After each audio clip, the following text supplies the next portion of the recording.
चढ़ती कला fast news.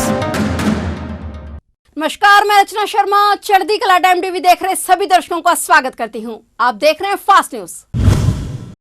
America और ताइवान को एक बार फिर साथ देकर चीन तिलमिला उठा है। ताइवान की राष्ट्रपति की अमेरिकी यात्रा को लेकर चीन भड़क गया है। उसकी पीपुल्स लिबरेशन आर्मी ने ताइवान सीमा के पास सैन्य अभ्यास शुरू कर दिया है। पीएलए के ईस्टर्न थिएटर कमांड ने घोषणा की कि चीन ताइवान के आसपास 3 दिन का सैन्य अभ्यास शुरू कर रहा है। चीन की सेना ने ताइवान के चारों तरफ 13 चाइनीज एयरक्राफ्ट और 3 युद्धपोतों की तैनाती कर दी है। ताइवान के रक्षा मंत्रालय ने इसकी पुष्टि की है। रिपोर्ट के अनुसार ताइवान की राष्ट्रपति साई इंग वेन ने 5 अप्रैल को अमेरिका के निचले सदन के सभापति केविन मैकार्थी से कैलिफोर्निया में मुलाकात की थी। यह पहली बार हुआ कि किसी ताइवानी राष्ट्रपति ने अमेरिका की धरती पर अमेरिकी स्पीकर से मुलाकात की। इससे पहले चीन ने चेतावनी दी थी कि अगर ताइवानी राष्ट्रपति अमेरिकी स्पीकर से मिली तो ठीक नहीं होगा। वहीं अब चीन के सैन्य अभ्यास को अमेरिका के साथ ताइवान की नजदीकियों का नतीजा ही बताया जा रहा है।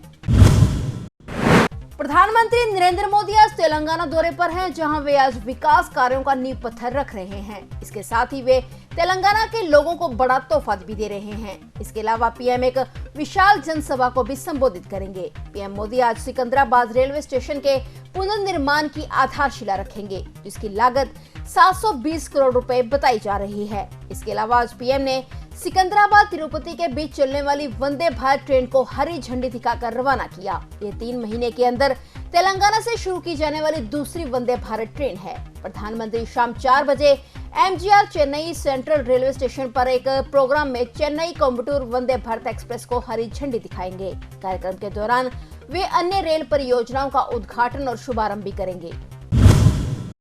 प्रधानमंत्री नरेंद्र मोदी और यूपी के सीएम योगी आदित्यनाथ को जान से मारने की धमकी देने के मामले में नोएडा पुलिस ने प्रदेश की राजधानी लखनऊ से एक किशोर को गिरफ्तार किया है। आरोप है कि इसी किशोर ने एक मीडिया हाउस को ईमेल भेजा था। इसमें पीएम मोदी और यूपी के सीएम योगी को हत्या की धमकी दी गई थी। बिहार के रहने वाला 16 साल के इस लड़के को राजधानी लखनऊ के चिन्हट इलाके से गिरफ्तार किया गया है। पीएम और सीएम को जान से मारने की धमकी वाला एक स्कूली छात्र है, जिसने अभी 11वीं की परीक्षा पूरी की है। आरोपित लड़के को एक किशोर अदालत में पेश किया गया और आगे की कानूनी कार्रवाई जारी है। उत्तर प्रदेश के प्रयागराज में बहुचर्चित मामले में उमेश पाल हत्याकांड में नामजद माफिया अतीक अहमद की पत्नी शाइस्ता परवीन पर घोषित इनाम 2 गुना कर दिया गया है। पुलिस ने पहले उस पर 25,000 का इनाम घोषित किया था, जो बढ़ाकर 50,000 रुपए कर दिया गया है। बता दें कि उमेश पाल हत्याकांड में नामजद होने के बाद पुलिस शाइस्ता परवीन की तलाश कर रही थी। वो घटना के बाद से ही फरार चल रही है। हालांकि इस बीच प्रयागराज पुलिस ने उन पर 25,000 रुपए का इनाम घोषित किया था, उसके पोस्टर जारी किए थे, लेकिन हत्याकांड के 42 दिन बाद भी मुख्य आरोपी शाइस्ता परवीन और 5 शूटर फरार हैं। शाइस्ता परवीन की तलाश में लगाई गई तीनों टीमें एक बार फिर उसके करीबियों की कॉल डिटेल खंगालने में जुटी हुई हैं। गांवों के विकास के बिना ग्राम स्वराज का मतलब पूरा नहीं हो सकता। महात्मा गांधी के सिद्धांत पर चलते हुए हरियाणा के मुख्यमंत्री मनोहर लाल ने सरकार आपके द्वार कार्यक्रम के साथ मुख्यमंत्री जन संवाद की शुरुआत की है। इसी कड़ी में जनता को एक और सहूलियत देते हुए आज मुख्यमंत्री ने अपने निवास स्थान संत कबीर कुटीर से जन संवाद पोर्टल लॉन्च किया। मुख्यमंत्री को लोगों द्वारा अपनी समस्याओं व शिकायतों को लिखित में दी गई जानकारी अब इस पोर्टल पर दर्ज करनी होगी।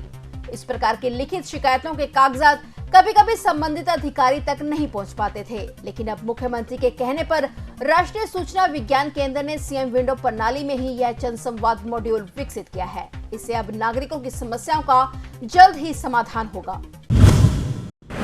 नवजोत सिंह सिद्धू आज शाम 4 बजे तक अपनी कर्म भूमि अमृतसर पहुंचेंगे। हालांकि इससे पहले वे जालंधर में पूर्व सांसद स्वर्गवासी संतोष चौधरी के परिवार से दुख साझा करने जा रहे हैं और इसके बाद वे अमृतसर के लिए रवाना होंगे। सिद्धू ने ये जानकारी ट्वीट कर भी दी है। नवजोत सिद्धू जेल से रिहा होने के बाद पहली बार अमृतसर जा रहे हैं। बता दें कि हाल ही में जेल से रिहा होने के बाद नवजोत सिद्धू दिल्ली में हाई कमान से मिलने पहुंच गए थे, जहां पर उन्होंने राहुल गांधी व प्रियंका गांधी तथा पार्टी के कई अन्य दिग्गज नेताओं से मुलाकात की है और आगे की रणनीति के बारे में भी चर्चा की है।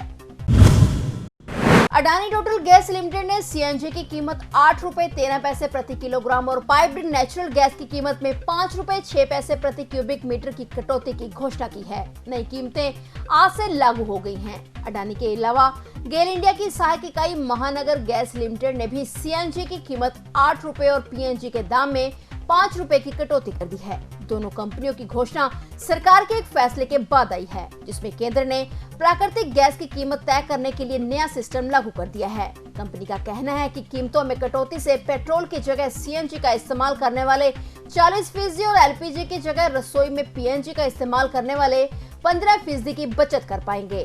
कंपनी ने कहा कि सीएनजी पीएनजी के दाम में कटौती देश भर में लागू की गई है।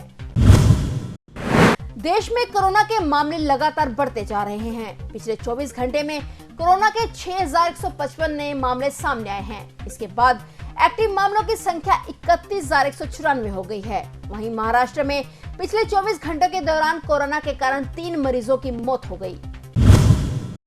बीजेपी ने मिशन 2024 के लिए जीत का मास्टर प्लान तैयार कर लिया है। उत्तर के बाद दक्षिण में कमल खिलाने के लिए बीजेपी काशी को केंद्र बना रही है। वाराणसी में काशी तमिल संगमम के सफल आयोजन के बाद अब गंगा पुष्करम मेले के जरिए तेलुगु भाषी राज्यों में सेंध मारी का पूरा खाका तैयार कर लिया है। वाराणसी में 22 अप्रैल से 3 मई तक होने वाले इस आयोजन में बड़ी संख्या में तेलंगाना और आंध्र प्रदेश से श्रद्धालु आएंगे। काशी तमिल संगमम के बाद आयोजन को राजनीतिक सलाहकार बीजेपी के मिशन 2024 के मास्टर प्लान के तौर पर देख रहे हैं।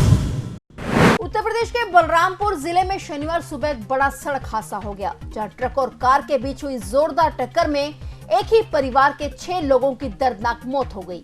हादसे की सूचना मिलने पर पुलिस मौके पर पहुंची और शवों को कब्जे में लेकर पोस्टमार्टम के लिए भेज दिया गया। इसके साथ ही मौके पर पहुंची पुलिस ने हादसे की सूचना मृतकों के परिवार वालों को दी है। बताया जा रहा है कि हादसे का शिकार हुआ पूरा परिवार उत्तर प्रदेश के देवरिया जिले का रहने वाला था। फिलहाल फास्ट न्यूज में इतना ही और नए समाचारों के साथ फिर से हाजिर होंगे। तब तक के लिए देखते रहिए चढ़ती कला टाइम टीवी। चढ़ती कला